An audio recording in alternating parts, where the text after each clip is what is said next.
Halo, selamat sore semuanya Bapak Ibu yang saya hormati. Senang sekali pada sore hari ini kita dapat bergabung bersama dalam IG Live untuk membicarakan ngobrol santai diskusi mengenai kejang pada anak. Tentu saja bila anak mengalami kejang, kita sebagai orang tua khawatir dan kemudian merasa apa yang perlu dilakukan. Nah, pada sore hari ini saya akan mengundang seorang pakar, ahli konsultan neurologi anak khusus menangani penyakit-penyakit saraf anak yang namanya Dr. Herbowo Sutomunggolo, spesialis anak konsultan. Baik, kita undang langsung Dr. Herbowo, silahkan dokter.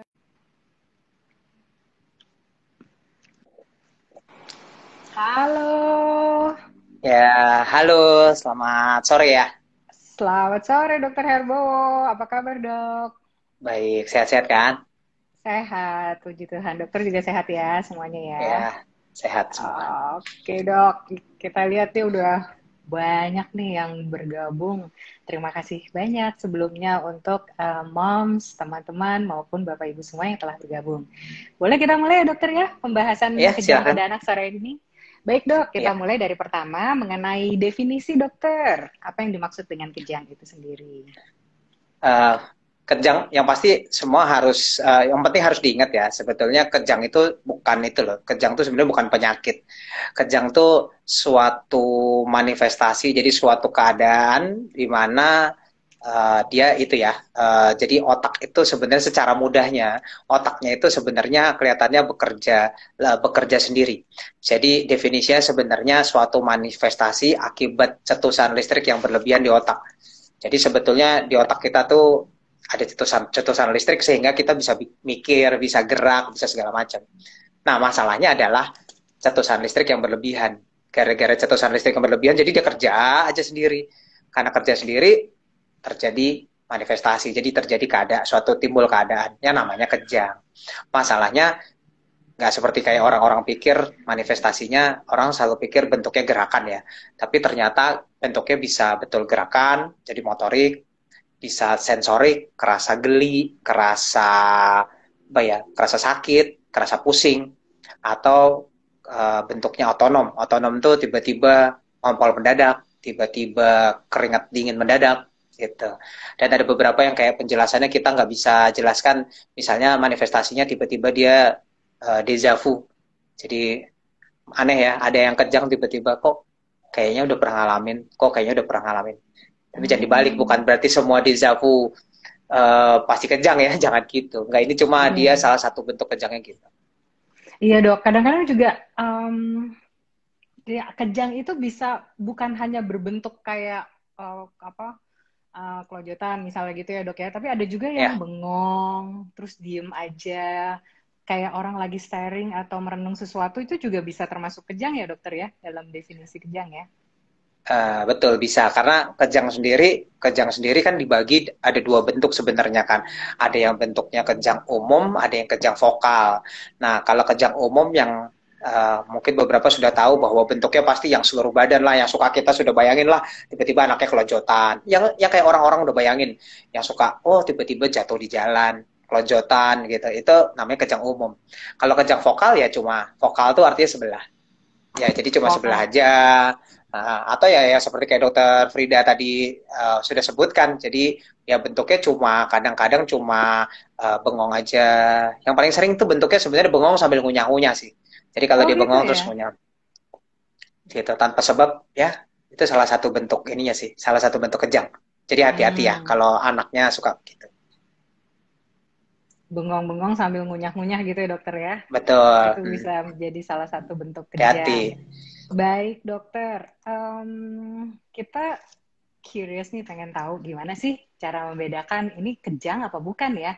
Ntar kalau lagi bengong-bengong ngunyah-ngunyah gitu kan dipikir lagi ngemot permen ya dokter ya.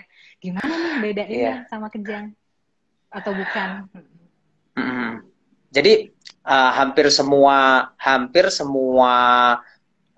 kasus yang kejang kalau datang berobat sebetulnya yang pasti semua dokter akan nanya ulang-ulang karena memastikan sebetulnya benar kejang atau enggak, karena ada banyak gerakan yang mirip kejang.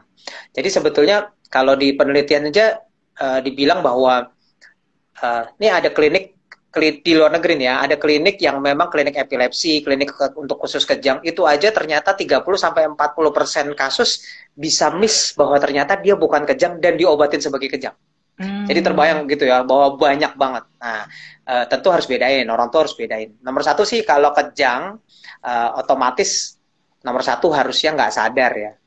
Jadi artinya yang bedain antara bengong sambil makan permen apa bengong karena kejang, ya jelas kalau dia kejang dia nggak sadar. Jadi misalnya cuma bengong ya, cuma bengong aja. Tapi dipanggil-panggil, dicoel-coel gitu, dia cuek-cuek aja karena anaknya nggak sadar. Kalaupun sadar, sebetulnya bisa ya kejang vokal terus bisa sadar. Tapi biasanya sadarnya pun bentuknya nggak sadar-sadar banget. Jadi saya selalu bilang misalnya dia ngomong gitu ya, misalnya dia ngomong, mah kejang gitu. Nanti dia akan kayak diulang-ulang, mah kejang, mah kejang gitu, kayak ada sesuatu yang aneh gitu ya. Saya juga punya lah pasien yang gitu, tiba-tiba bilang misalnya, dokter baju putih gitu. Terus dia diem. Terus dia ngomong lagi, dokter baju putih. Terus dia diem. Terus, dokter baju putih, saya liatin aja nih kok dari tadi gini-gini terus ya. Nah, itu bisa salah satu bentuk kejang. Jadi nomor satu nggak sadar. Kedua, kejang syaratnya satu, yang paling penting, yaitu tidak bisa dipicu. Jadi kalau ada yang bilang, dok ini kok kejang setiap anaknya stres, kejang setiap anaknya mau sekolah, kejang setiap anaknya mau mandi, itu mah udah pasti bukan kejang. Karena kalau kejang justru kita nggak tentu waktunya. Jadi kapanpun muncul. Nah, ya. Ketiga, kejang nggak bisa diberhentiin. Jadi kalau dia berhenti, ya itu berhenti sendiri. Kalau mau berhentiin harus obat. Jadi jangan punya pikiran, dok ini biasanya kalau kejang, kalau saya minumin atau pukul-pukul bisa berhenti. Itu udah nggak mungkin lah, itu malah berbahaya sekali. Jadi tadi ya, kejangnya harus nggak sadar, kejangnya nggak bisa dipicu, kejangnya nggak bisa dihentikan ya. Terus habis itu biasanya kalau kejang biasanya ada gejala matanya, biasanya yang paling khas yaitu matanya biasanya dia tertuju ke satu arah, nggak bisa gerak-gerak. Ya, jadi kalau dia lagi matanya ke depan, atau kayak yang orang-orang bilang sih yang matanya ke atas atau yang matanya ke samping gitu, tapi nggak bisa respon. Ya, terus ada yang suka dibilang katanya gangguan otonom tuh misalnya gini, kalau bener kejang biasanya selesai kejang jadi keringat dingin, selesai kejang ada yang ngompol, selesai kejang ada yang gitu. Nah itu bentuk-bentuk yang itulah, bentuk-bentuk yang sebetulnya itu ciri khasnya kejang. Yang mirip kejang soalnya banyak. Misalnya kalau yang dari bidangnya Dokter Frida yang gastro kan ada Sandifer tuh. Yeah. Sandifer syndrome. Ini kayaknya belakangan banyak nih ke saya. Datang dengan kaget-kaget karena disangka itu kejang. Jadi anaknya kaget gitu. Ternyata setelah diperiksa lebih lanjut bukan kejang. Itu gumoh ternyata. Jadi gumoh atau muntah. Ya, jadi itu Sandifer. Jadi kalau Sandifer itu mirip kejang tapi sebenarnya hubungannya sama GERD. Nanti Dokter Frida lah itu yang jelasin, bukan saya. Banyak lah ya, yang mimpi buruk juga ada kan yang mirip kejang. Saya mau tanya, itu kan nomor satu tadi gejala kejang tuh loss of consciousness ya dok ya, tidak sadar anaknya ya. Itu bisa berlangsung paling lama bisa berapa lama dok? Kalau tanya sih lama ya bisa sih lama. Kalau saya juga pernah lah punya pasien yang kejang 5 jam, 6 jam juga ada. Yang udah seharian belum berhenti juga ada. Tapi nah itu yang selalu menakutkan orang tua kan. Kayaknya waduh kejang serem banget gitu. Nanti gak selesai. Tenang. Yang kayak gitu itu nggak nyampe 1% sebetulnya. Jadi kebayang lah kalau nggak sampai 1% gitu tuh artinya gini. Kalau ada 100 anak kejang, lebih dari 99 orang. Jadi artinya satu pun kemungkinan enggak bahwa anaknya kejangnya lama. Hanya 1% atau kurang yang kejangnya lebih dari 5 menit. Coba bayangin. Jadi artinya yang lainnya kurang dari 5 menit berarti. Kebanyakan sih kurang 1-2 menit sih. Rata-rata kurang dari 1-2 menit. Tapi berhubung itu namanya kejang, rasanya kayak berjam-jam. Iya, karena kitanya panik, orang tuanya stres. Jadi kalau ditanya, pokoknya lama deh gitu. Lama banget dok. Tapi ternyata pas ditanya balik, enggak lah, paling cuma 2-3 menit gitu. Baik dokter. Nah, kalau memang kita sudah benar nih menentukan anak ini kejang, bagaimana cara mengatasinya dok? Mengatasinya? Jadi Yang paling sering terjadi gini, kejang itu yang paling penting sebetulnya nomor satu harus tenang. Saya selalu bilang harus tenang. Karena begitu nggak tenang, rata-rata ya jadi masalah adalah cara nolongnya sebetulnya. Ya, jadi kejang itu mayoritas nggak berbahaya. Jadi jangan panik dulu. Kejang nggak berbahaya. Yang berbahaya sebenarnya bukan kejang, yang berbahaya adalah penyebab kejangnya. Misalnya contoh ya, kalau anak kejang karena meningitis, yang bahaya kan meningitisnya loh, bukan kejangnya. Nah, itu yang suka orang salah ngerti. Tapi prinsipnya begitu kejang, satu tenang. Kedua, baringkan di tempat yang datar. Kalau dia digendong-gendong, justru potensinya jatuh. Anaknya malah kalau digendong-gendong jadi susah napas. Jadi benar-benar tenang, taruh di tempat yang datar. Tempat datarnya sebisa mungkin harus aman. Jadi jangan di atas kursi kalau bisa. Kalau di kursi nanti jatuh. Taruh di lantai atau di tempat tidur. Ya. Terus habis itu hindari dari benda-benda berbahaya. Jadi kalau di samping-sampingnya, jadi sebisa mungkin janganlah taruh di dapur misalnya. Ada banyak piring, ada pisau, segala macam bahaya. Jadi taruhlah di tempat yang aman, di lantai ruang tamu, atau dibawa ke kamar. Terus habis itu, demi oksigennya bisa masuk, bajunya harus dilonggarkan. Jadi baju-baju dilonggarin semua, dilepas, nggak usah sampai dilepas semua. Yang penting kancingnya dilonggarkan. Kalau celana dilonggarkan. Kalau celana karet ditarik, gitu ya. Terus yang paling penting nggak boleh masukin apapun ke dalam mulut. Nah ini yang paling penting. Jangan, sekali lagi jangan masukin apapun ke dalam mulut. Apapun yang mau semua sebutin nggak boleh. Ada yang bilang kalau diminumin nggak boleh. Kalau masukin jari nggak boleh. Mau masukin apa tuh tongkat-tongkat kayu kayak apa kayak nggak boleh. Karena itu yang bahaya justru. Bisa nyebabin Sendok tersendak. juga nggak boleh, dokter ya. Sendok nggak boleh. Ya, apalagi jari itu saya udah paling bilang jangan. Ntar kalau jarinya putus nggak bisa balik. Ya, kalau kejang beneran, sendok aja bisa bengkok soalnya. Apalagi cuma jari Anda gitu ya. Jadi kalau cuma jari mah pasti lewat itu. Kalau bener gigit putus pasti. Jadi lebih baik nggak usah masukin apa-apa. Nanti akan berhenti sendiri kok. Lebih baik siap-siap ke rumah sakit. Itu kayaknya lebih baik. Ada titipan satu. Kalau kejang minta tolong, penting banget dilihat bentuknya. Jadi jangan panik lari-lari. Dilihat bentuknya, dicatat lamanya, sama diukur suhunya. Saya cuma minta 3 aja kok. Ya, jadi bentuknya, lamanya, sama suhunya. Karena itu penting nanti ya. Bentuknya kayak apa, sebelah atau dua-duanya apa, matanya kemana, itu penting. Lamanya sama tadi suhunya. Jadi diukur ya suhunya. Kalau nggak sempat ya di rumah sakit nanti ukur suhunya. Baik dokter. Lalu kalau misalnya memang dia kejang nih, kadang-kadang orang tua tanya ya dok ya, kejang tuh berbahaya nggak sih dok? Kejang sebenarnya tadi yang dibilang kejang sebenarnya cuma ikutan aja sih sebenarnya. Jadi kejang itu nggak sepenuhnya berbahaya. Memang kalau kejangnya banyak bahaya. Kejang sendiri merusak kok. Jadi sebetulnya kejang juga merusak. Tapi karena tadi yang lama kan sebenarnya jarang tadi dibilang. Kurang dari 1% kan yang lama.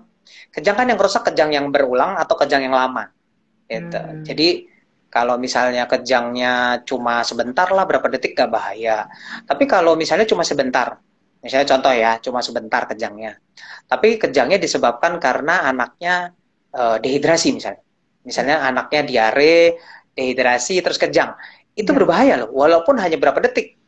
Karena artinya sudah terjadi, otaknya udah mulai ada masalah lah, udah mulai ada yang rusak, sehingga jadi kejang. Jadi artinya yang bahaya bukan kejangnya loh, yang bahaya adalah dehidrasinya. Iya, makanya saya bilang bukan kejangnya nih. Iya, kejang tanda ada bahaya, betul. Saya nggak bilang kejang nggak bahaya ya, kejang adalah tanda ada bahaya. Tapi kejangnya sendiri belum tentu berbahaya. Yang berbahaya adalah yang bikin kejangnya, itu yang paling penting. Oke dok, jelas. Oke, kalau misalnya kita ke pembahasan, kita sering ketemu anak kejang dengan demam dan kejang tanpa demam ya dokter ya. Kita mulai dulu dengan kejang dengan demam. Itu kira-kira penyebab, kemudian cara mengatasinya tuh bagaimana dok? Ya, itu makanya tadi saya bilang kalau kejang minta tolong dong diukur suhunya. Kalau yang kebetulan ada yang nonton dokter, tadi saya juga lihat sih ada beberapa yang dokter minta tolong banget dicatat suhunya. Karena kejang dengan demam dan nggak demam udah langsung bedanya ya itu ibarat langit dan bumi gitu ya, 180 derajat. Jadi kalau kejang pakai demam, kita curiganya kayak yang suka dibilang staph lah, meningitis lah, encephalitis gitu kan. Kalau kejang nggak pakai demam, itu yang kita bilang misalnya kejang karena tumor, kejang karena epilepsi gitu. Ya jadi nomor satu ukur dulu. Nah, ada yang membedakan sedikit karena kalau kejang demam langsung kita pikirnya udah yang infeksi. Kalau kejang nggak demam kan tadi pikirnya epilepsi gitu ya. Nah, kalau kejang demam intinya juga diukur suhunya karena syaratnya harus suhunya 38. Jadi 38 atau lebih. Ya, itu kuncinya, 38 atau lebih. Ya. 37,9 gimana? Bukan. 37,7 bukan. Walaupun 37,7, 37,9 itu demam loh. Siapa bilang nggak demam? Itu demam. Tapi kalau kejang di suhu segitu itu bukan kejang demam ya. Jadi suhunya harus 38 atau lebih. Jadi minta tolong dicatat sih. Nah, kejang demam mesti hati-hati. Tadi saya agak sedikit sebutin bentuknya, minta tolong dicatat karena itu nanti penting kan. Ya, ada kejang yang sebelah badan, ada yang seluruh badan. Tapi kalau menurut saya yang paling penting suhunya dicatat. Karena di atas 38 baru boleh sebut kejang demam. Baik dok. Lebih lanjut mengenai kejang demam nih dok ya. Ada yang disebut kejang demam sederhana, ada yang disebut dengan kompleks. Kira-kira bedanya di mana tuh dok? Bedanya gini, kalau kejang demam kompleks, jadi gini, kejang demam kompleks pokoknya harus memenuhi salah satu dari 3 ya. Harus memenuhi salah satu dari 3. Kejang demamnya harus lebih dari 15 menit atau sebelah badan tadi yang vokal atau sehari lebih dari sekali. Ya, jadi saya ulang harus ada terpenuhi salah satu dari 3, yaitu kejangnya harus lebih dari 15 menit atau kejangnya sebelah badan vokal atau kejangnya sehari lebih dari sekali. Kalau salah satu terpenuhi namanya kejang demam kompleks. Kalau nggak terpenuhi namanya kejang demam sederhana. Iya. Kalau sederhana sesuai namanya sederhana, ya sederhana aja gitu, nggak usah terlalu dipusing-pusing. Namanya aja sederhana. Artinya nanti hilang sendiri rata-rata di umur 6 tahun. Biasanya nanti kalau di atas 6 tahun hilangnya hilang beneran, nggak ada embel-embel tambahan lainnya, nggak merusak. Biasanya semuanya normal-normal aja. Nah, kalau kejang demam kompleks yang tadi salah satu dari 3 tadi, hati-hati karena betul bahwa salah satu tanda bahwa bisa saja loh, bukan selalu, bisa saja suatu hari jadi epilepsi, itu sih kejang demam kompleks. Jadi kejang demam kompleks mungkin berhubungan sama epilepsi di kemudian hari. Sedangkan kalau kejang demam sederhana, enggak, dia mah sederhana aja, biasa-biasa aja gitu. Baik, jadi tadi kita sudah bicarakan mengenai kejang demam yang sederhana, yang kompleks, dan dokter tadi menyebut-nyebut tentang epilepsi juga ya dok ya. Jadi kita sekarang minta tolong dijelaskan mengenai kejang tanpa demam dok. Kejang tanpa demam ya. Nah kalau kejang tanpa demam agak berbeda. Kalau kejang tanpa demam, nah saya agak sedikit tambahin sedikit yang kejang demam dulu dikit aja. Jadi kejang demam hati-hati, kejang demam itu kan nggak bahaya ya. Tapi hati-hati ada kejang yang disertai demam soalnya, yaitu radang selaput otak sama meningitis ya. Encephalitis, radang otak. Radang selaput otak, meningitis, radang otak, encephalitis. Jadi hati-hati. Kebanyakan kejang pakai demam ya biasa aja, step kejang demam. Tapi kalau anaknya habis kejang nggak sadar, nah itu tolong langsung bawa ke rumah sakit segera. Itu biasanya meningitis atau encephalitis. Kalau kejang demam soalnya habis kejang paling tidur terus sadar lagi. Habis itu main lagi.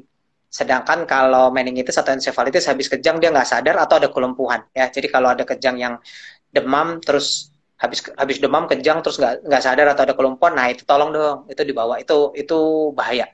Tapi kalau nggak ada itu biasanya sih nggak bahaya.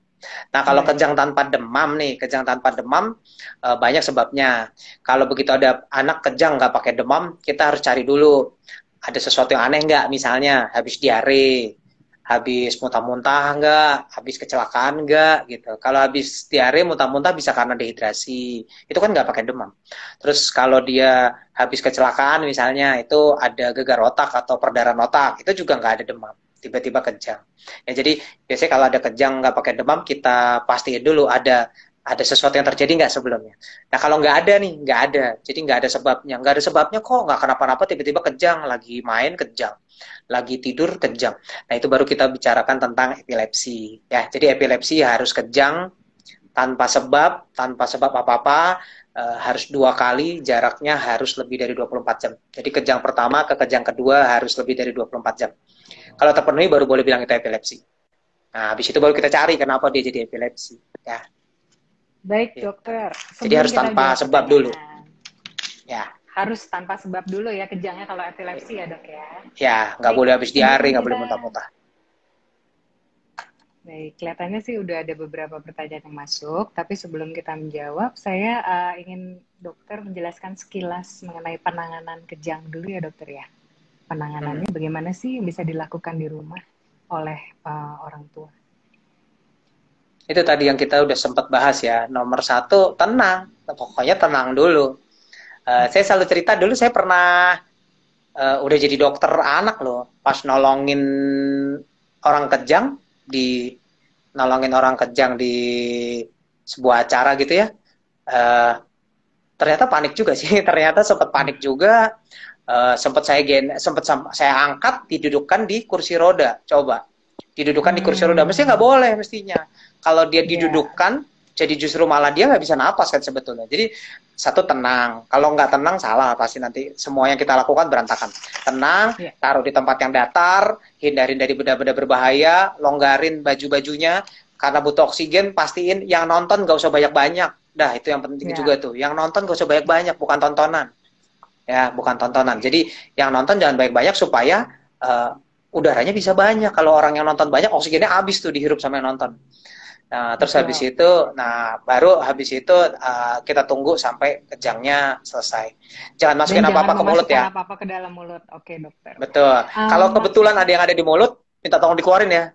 Jadi misalnya ternyata kejangnya lagi makan nih, misalnya lagi makan terus kejang, minta tolong dikeluarin di mulut, nanti tersedak. Jadi kita nggak boleh masukin apapun ke dalam mulut, tapi kita boleh ngeluarin yang ada di dalam mulut.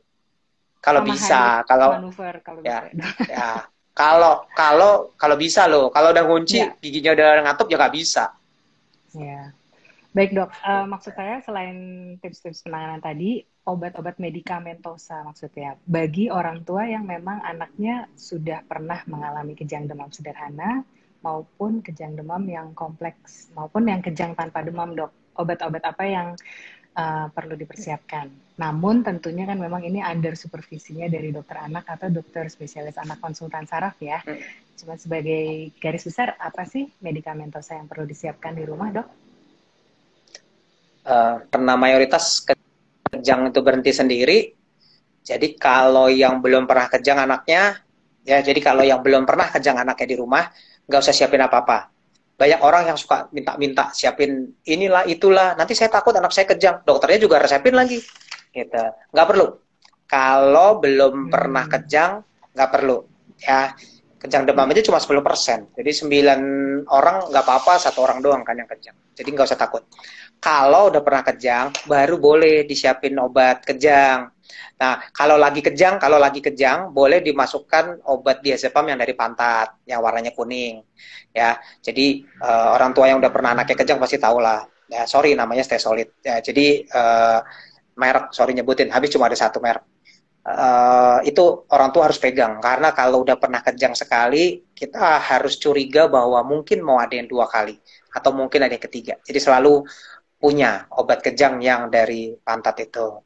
Nah, sekarang penggunaannya sudah sedikit berbeda. Kalau dulu setiap kejang langsung masukin kan. Kalau sekarang enggak.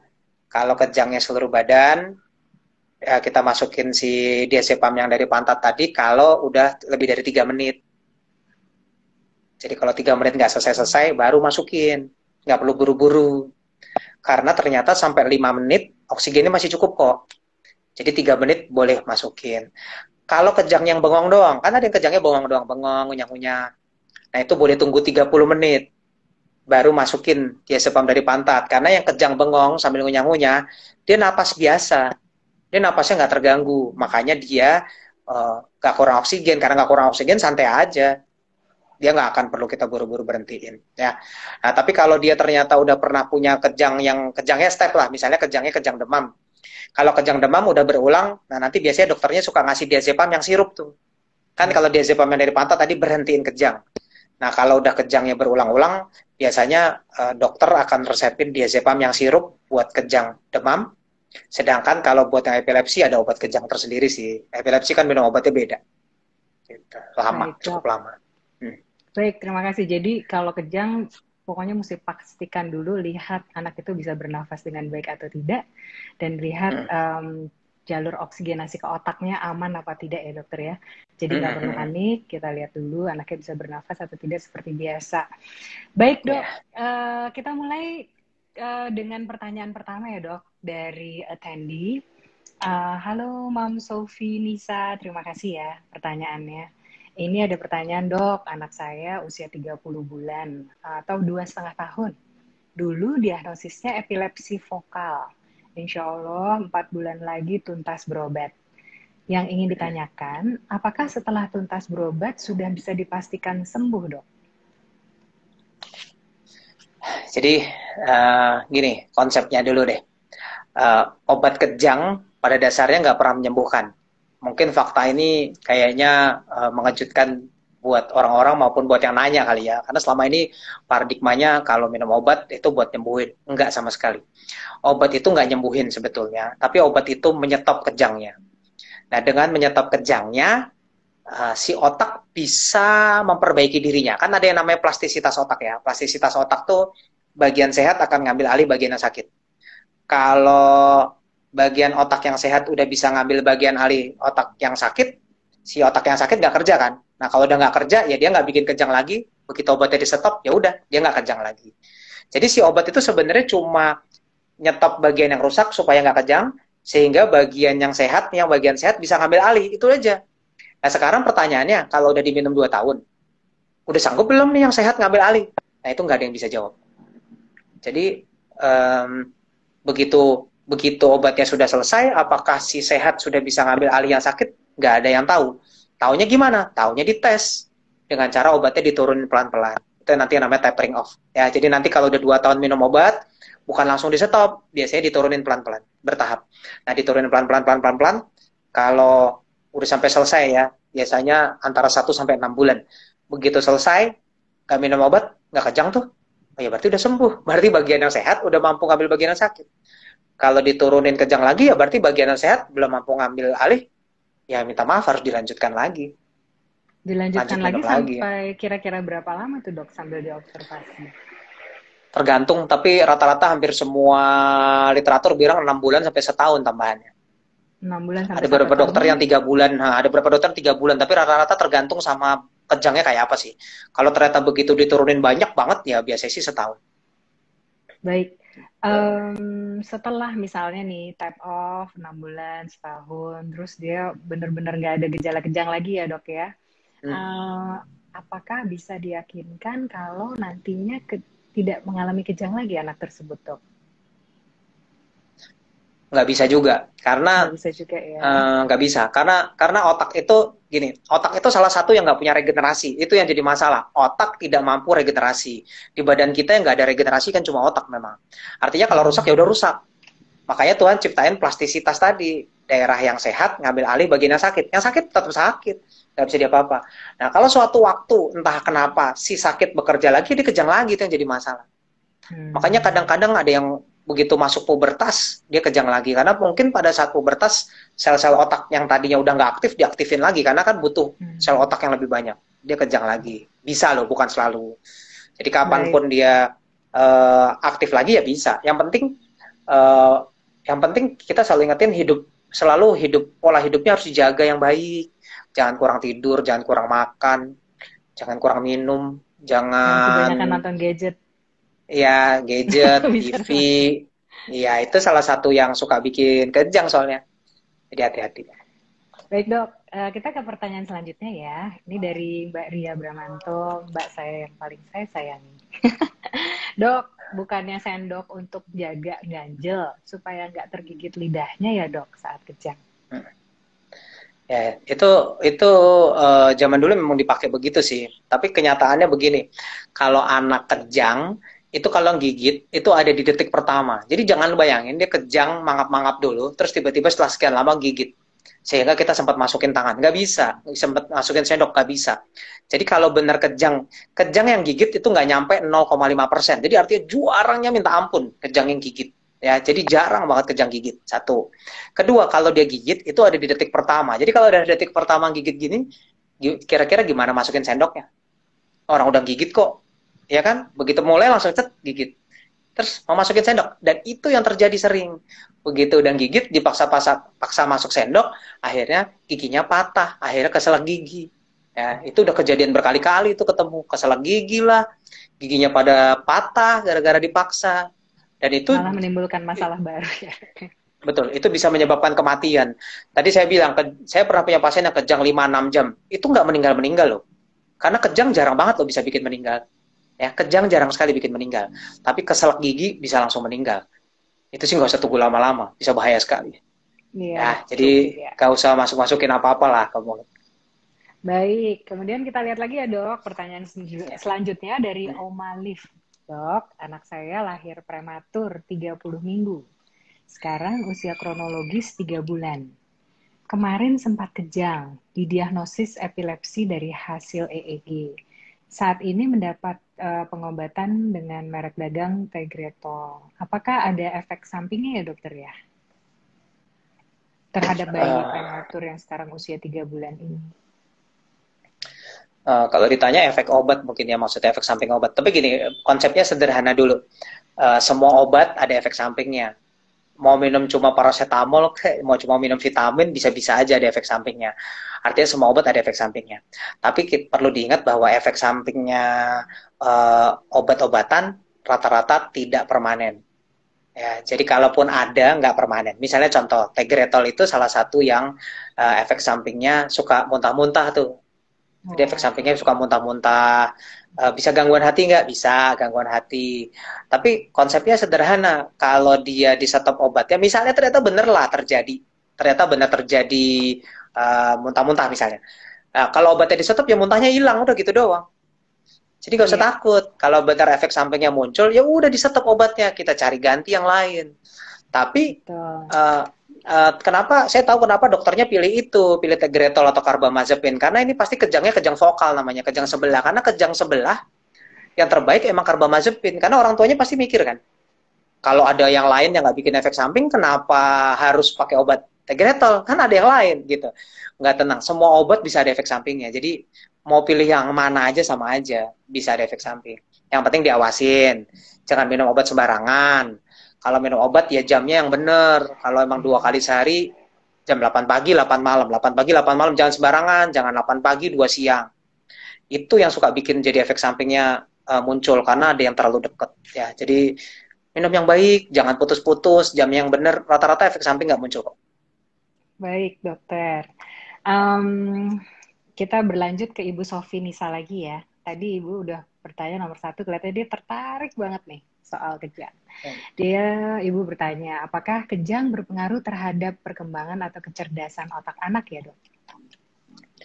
Tergantung kejangnya. Kalau kejang demam enggak.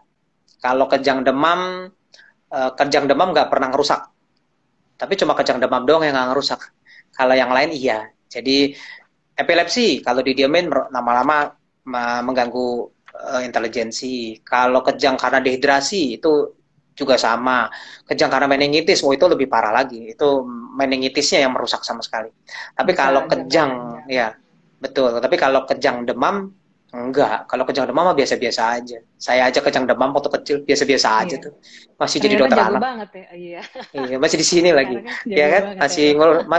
Masih ngomongin kejang lagi. Padahal waktu kecil kejang. Ya. Kejang juga, jadi santai aja. Juga, iya. Jadi kalau kejang demam gak usah takut, nggak ganggu apa-apa.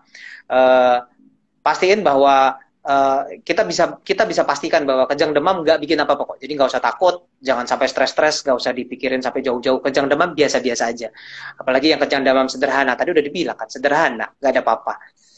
Nanti hilang sendiri. Iya. Nilainya akan sesuai dengan seharusnya yang dia maksudnya potensi yang dia punya ya. Jadi artinya kalau pinter nggak pinter tuh nggak ada hubungannya sama kejang demam. Kalau anaknya dari lahir emang rencananya mau pinter ya pinter, kalau rencananya memang nggak pinter ya nggak pinter gitu, nggak ada hubungannya Stimulasi sama kerja. lingkungan, nutrisi masih banyak yang lain Nah, ya dokter ya. itu Oke. itu lebih penting ya kan, nutrisi. Ya, Dokter Frida jagonya lah. Dokter Herwo juga jagonya kok. Dokter, satu ada pertanyaan tadi. Kalau misalnya nih anak kita memang menderita kejang demam sederhana ya dok, kita kan mesti siap-siap lagi antisipasi supaya tidak terjadi kejang demam sederhana berikutnya. Nah, kalau anak yang kena infeksi virus, kita perlu misalnya memberikan obat-obatan gitu dokter, penurun panas. Pada suhu cut off point berapa sih yang harus diberikan? Apakah tergantung suhu pada saat anak tersebut mengalami kejang atau gimana dok? Jadi kalau anaknya pernah kejang demam sederhana satu kali doang. Kalau satu kali doang sekarang pendekatannya ya udah anggap aja kebetulan. Jadi besok-besok kalau dia demam lagi nggak usah buru-buru kasih obat kejang. Kalau demam lagi ya kasih obat demam aja tapi di suhu 38. Karena kan definisinya kejang di suhu 38 atau lebih kan. Jadi Berarti artinya ya sebelum atau 38 langsung dikasih obat penurun panas 38 ya kasih. dokter ya? Ada beberapa yang excuse di 37,5 udah kasih. Saya juga nggak akan melarang-larang yang kayak gitu. 37,5, Iya. 38 buat saya nggak ada bedanya. Tapi konsepnya adalah kalau kejangnya baru satu kali, kejang demamnya baru satu kali, ya udah obat demam aja. Kalau terbukti berulang, jadi ada yang kedua, baru dia obatnya harus obat demam dan obat anti kejang. Tadi yang diazepam sirup itu harus bareng. Kalau berulang Hmm. tuh. Kalau pernah Kalau ke berulang. Kalau pernah berulang berarti dia genetik, pasti dia punya genetik bawaan di dalam badannya sehingga bisa berulang. Kalau nggak maksudnya genetik dalam soalnya cuma sekali. maksudnya misalnya dalam 6 bulan terakhir gitu dok ya, dia kejang 2 kali apa 3 kali dalam 6 bulan, itu berarti obat penurun panas sama obat anti kejangnya harus diberikan bersamaan gitu dok pada Iya, suhu tiga puluh betul. delapan tersebut.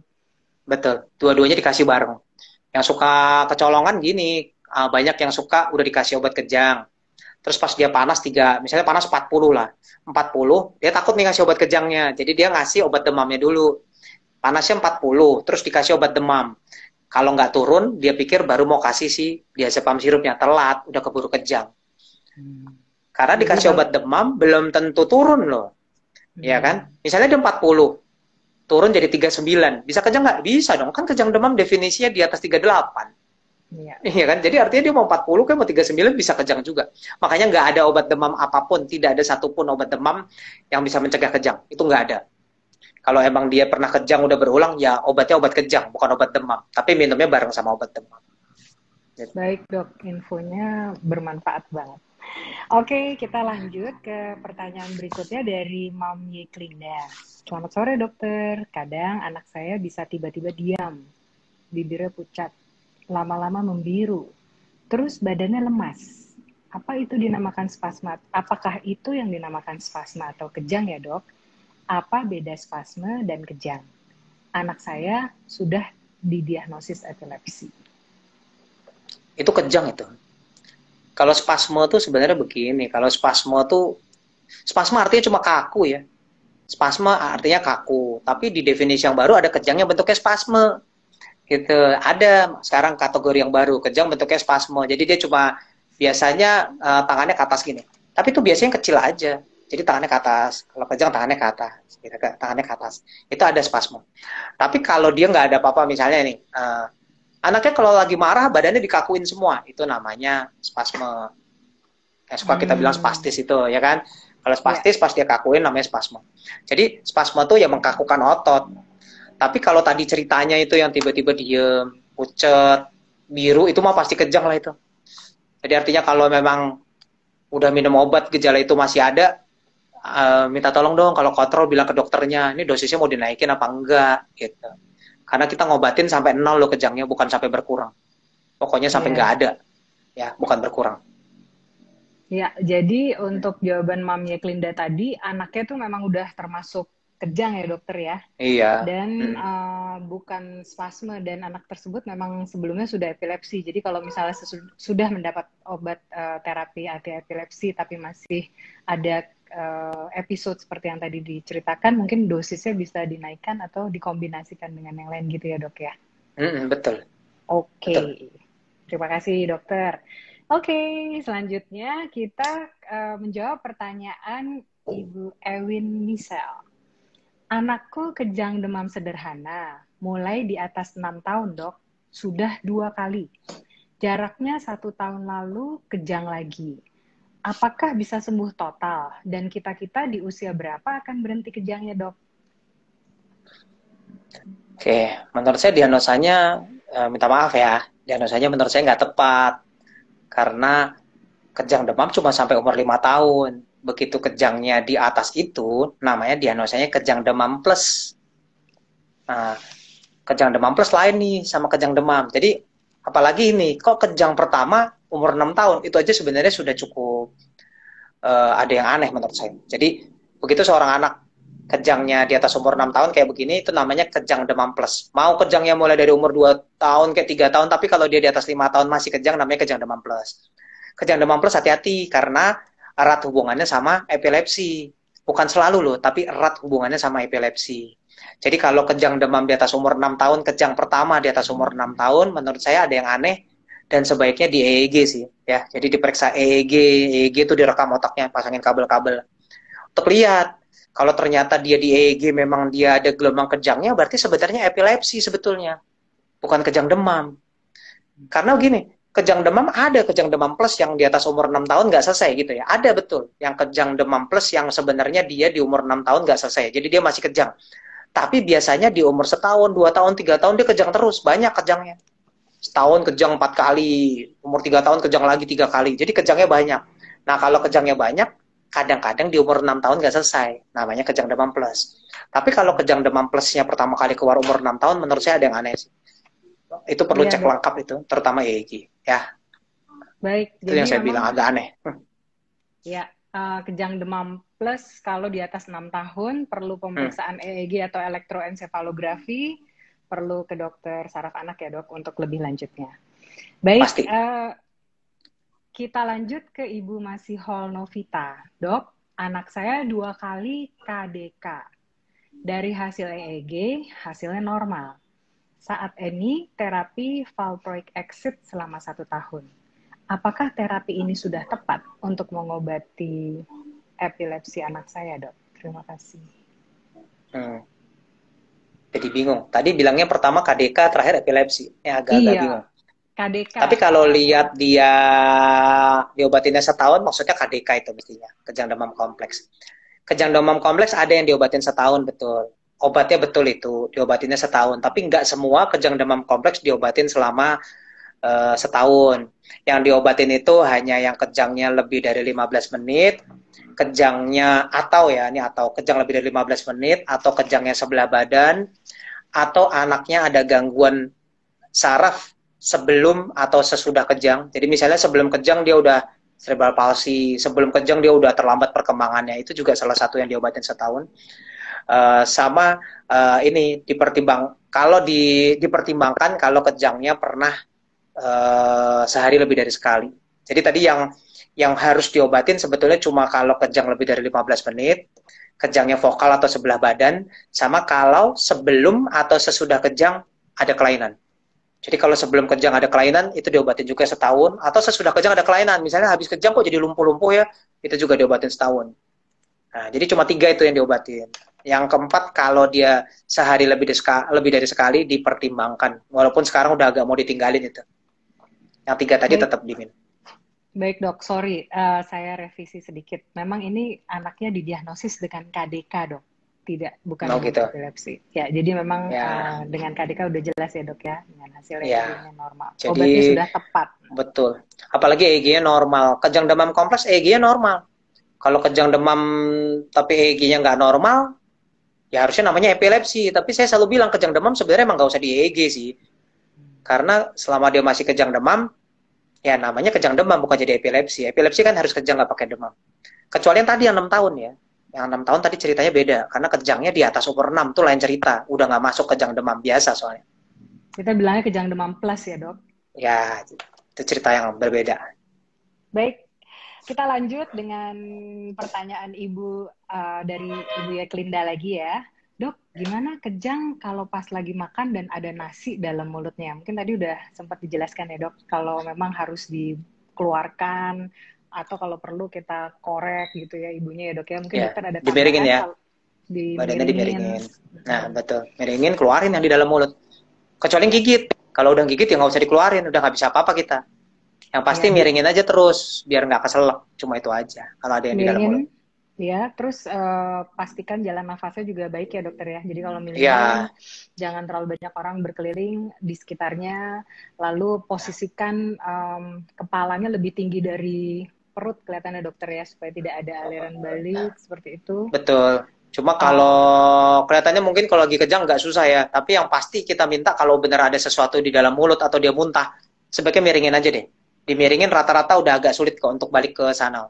Walaupun resikonya tetap ada sih untuk keselak, tapi jadi lebih kecil lah ya. Kalau miring begini kan udah lebih lebih kecil kemungkinannya. Kemungkinan ya, keluar lewat samping. kemungkinan keluar lewat samping. Baik, pertanyaan selanjutnya dari Ibu Ria Rizky. Dok, kalau anak kejang, bengong, sambil ngunyah-ngunyah, persis kayak yang tadi dokter bilang. Hmm. Bagaimana kita membedakan itu kejang atau bukan? Bedanya bagaimana? Senggol. Dan itu kalau senggol dia diem aja ya berarti memang lagi kejang ya dok ya. Iya, kalau senggol-senggol diem aja ya kejang berarti gitu aja. Iya, Kalau disenggol-senggol marah disenggol ya marah ya berarti berarti kejang.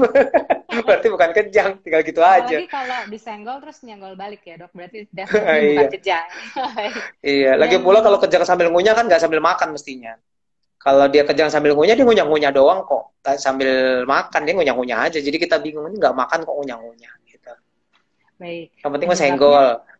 ya. Jadi kalau ngeliat mau bedain ini kejang apa bukan, apa pura-pura kejang gitu kali ya dokter ya, disenggol aja gitu Iya, ya dok. Baik. iya betul. Ibunya juga nanya dok, penyebabnya apa kalau anak kejang bengong? Yang epilepsi mungkin ya dokter ya, maksud Hmm. ibu ini. Prinsipnya cuma sederhana sih, mau epilepsi yang tipe apapun, minta tolong dicarilah sebabnya apa. Sebabnya banyak soalnya. Tumor bisa bikin kejang. Kerusakan otak waktu lahir bisa bikin kejang. Bayi prematur sering terjadi epilepsi. Autism tuh sering terjadi epilepsi. Jadi kita yang paling bagus sebetulnya setiap anak yang kejang, apalagi yang kejang sebelah harus di MRI sebenarnya. Idealnya harus Hmm, MRI. Jadi kita lihat di dalamnya ada apa. Bisa kelainan metabolik, macam-macam. Nah, dari sebabnya apa akan mencerminkan ini anak bisa sembuh atau enggak, perlu obat lain selain obat kejang enggak. Gitu. Ya, jadi semua kejang, terutama yang kejang sebelah badan, minta tolong di MRI. baik, semua kejang tanpa demam, kejang vokal atau parsial ya dok ya, sebelah Ya, badan yang kejang sebelah badan. sebaiknya dilakukan MRI otak. Baik, berlanjut kepada Ibu Juniarti Ervina. Dok, anak saya umurnya 12 tahun, pasien epilepsi. Hasil MRI, kata dokter ada cairan di otak kanan. Dan itu katanya menjadi fokus kejangnya. Bagaimana penanganan si cairan otak kanannya itu ya dok? Secara keseluruhan penanganannya bagaimana dok? Hmm, gini, ini agak-agak kompleks. Cairannya apa dulu sih sebenarnya? Kalau cairannya gini, cairannya menekan atau enggak itu dulu deh. Ya, cairannya menekan atau enggak. Misalnya hidrosefalus atau tumor yang berisi cairan, itu sifatnya nekan. Kalau nekan ya dikeluarin, terpaksa harus dikeluarin gitu. Tapi kalau cairannya sifatnya ada cairan karena sifatnya pasif, misalnya otaknya kecil, otak kita tuh nggak bisa diisi lain kecuali jaringan otak, cairan otak sama pembuluh darah. Artinya kalau otaknya kecil, otomatis cairannya masuk, pasif sifatnya. Jadi kalau hidrosefalus tuh yang kepalanya gede itu airnya sifatnya aktif, airnya yang tambah banyak. Jadi dia menjepit otaknya, otaknya kejepit. Tapi kalau ada yang otaknya kecil sehingga otaknya nggak berkembang sehingga karena kosong cairan masuk secara pasif. Kalau itu nggak ada obat untuk ngilangin cairannya. Satu-satunya jalan adalah otaknya dilatih sehingga otaknya bertambah besar. Begitu otaknya bertambah besar, cairannya otomatis terdesak keluar. Gitu. Secara alami ya dok ya, jadi tidak Iya, terjadi pengecilan otak atau brain atrophy gitu ya maksudnya dokter ya, supaya ya, dia betul. dilatih terus makin berkembang. Oke Makin dok, berkembang, cairannya keluar. baik. Pertanyaan selanjutnya kembali dari Ibu Ewin Misel.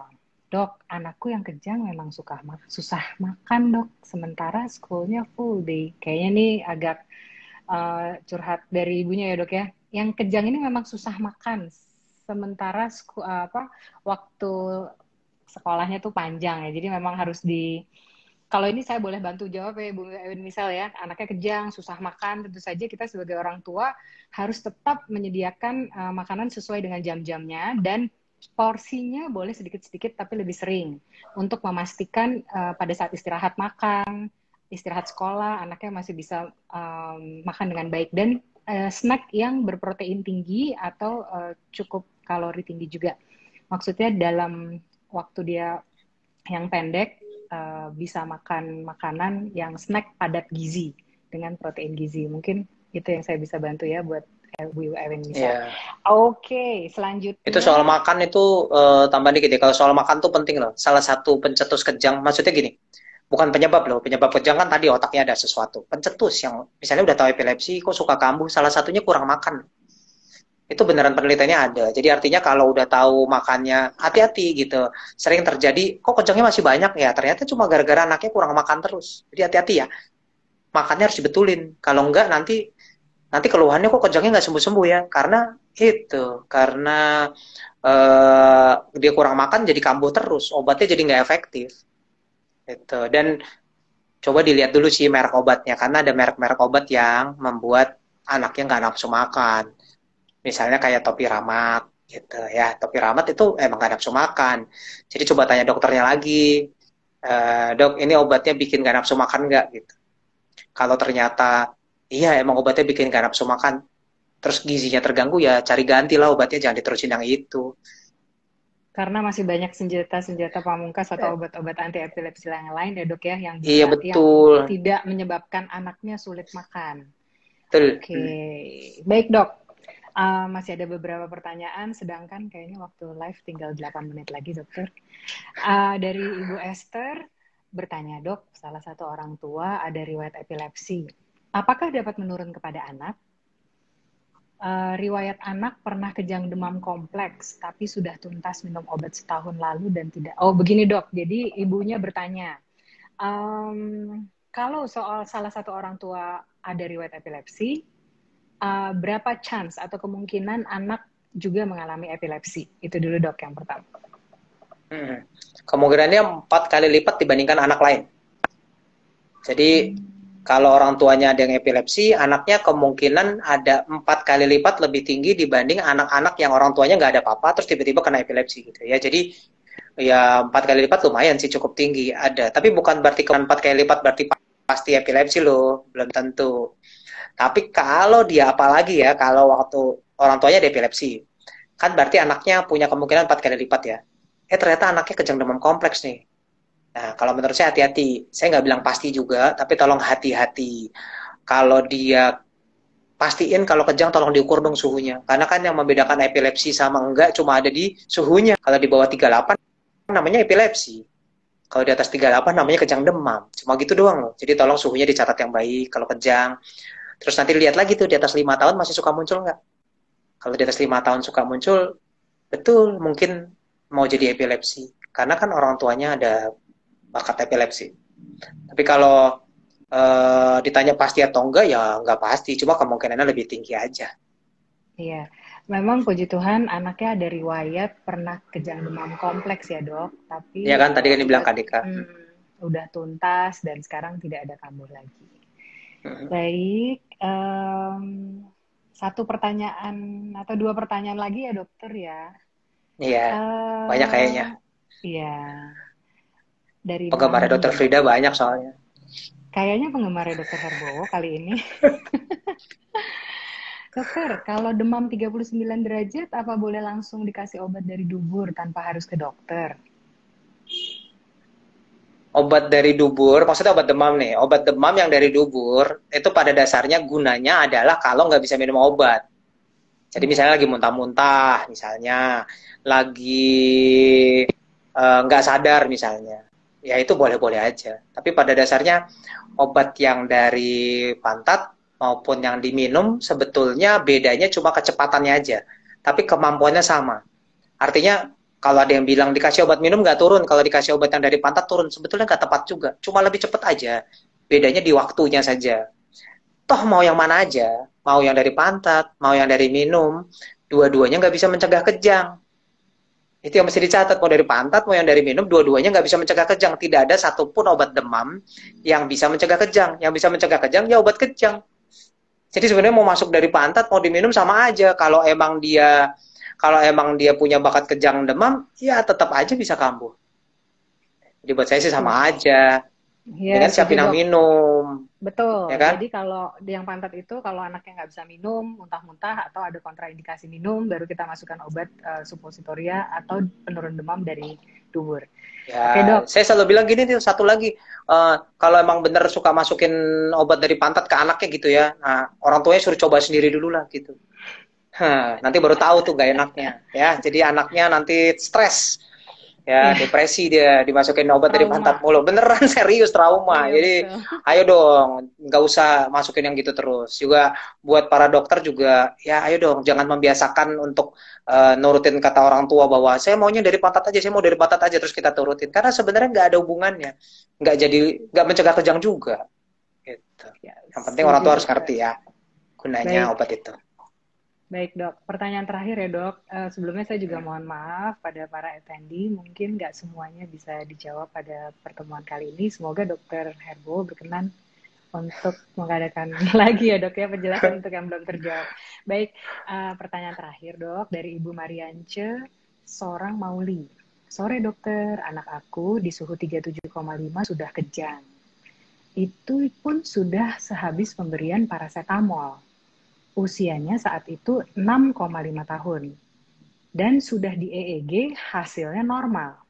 Yang saya mau tanyakan, apa ada risiko kejang berulang lagi dok? Saya trauma bila dia demam. Uh, jadi gini, karena kejangnya udah di atas umur 6 tahun ya agak kompleks ya soalnya. Karena kejangnya di atas umur 6 tahun, jadi dia udah nggak cocok sama kejang demam, ya kan? Satu. Kedua, karena suhunya nggak nyampe 38, dia juga nggak cocok sama kejang demam. Jadi dia diagnosanya udah berubah nih. Sekarang diagnosanya namanya kejang tanpa provokasi pertama. Kejang tanpa sebab pertama. Karena kenapa? Karena dia nggak nyampe 38. Kalau dia di atas 38, ya dia paling jadi kejang demam plus kan, karena di atas umur 6 tahun.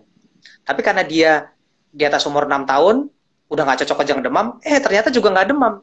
Karena suhunya kan tadi 37,5. Jadi dia udah nggak masuk kejang demam, nggak masuk kejang demam plus, nggak masuklah urusan demam-demam. Dia masuknya adalah kejang tanpa provokasi pertama atau kejang tanpa sebab pertama. First unprovoked seizures. Nah, jadi kalau itu di EEG. Kalau EEG yang normal gimana? Ya udah tungguin aja. Kalau benar dia suatu hari muncul yang kedua, namanya epilepsi. Karena epilepsi Baik, kan tadi syaratnya harus 2 kali, jaraknya harus lebih dari 24 jam. Kalau ada satu lagi epilepsi. Kalau nggak ada lagi, ya udah mungkin kebetulan aja kemarin sekali. baik. Iya dokter, ini terima kasih banyak sebelumnya ya dok. Penjelasannya Makasih. oke banget dan membuka wawasan kita semua. Mudah-mudahan para moms di sini, Bapak Ibu, attendee semuanya berkenan dengan penjelasan yang super dalam dan super jelas dari Dr. Herbowo Sutomenggolo. Dan saya juga mohon maaf karena keterbatasan waktu, maka kita harus mengakhiri IG Live ini. Terima kasih banyak Dr. Herbowo sudah Terima mau kasih. menjadi narasumber diundang kemari. Dan saya juga mengucapkan terima kasih banyak pada para attendee, moms, teman-teman, para dokter semua mungkin yang sudah berkenan untuk join. Semoga bermanfaat bagi kita semua. Semoga kita semua tetap sehat dan menjaga kesehatan masing-masing di masa pandemi ini. Sehat selalu dan sampai jumpa. Bye. Bye-bye.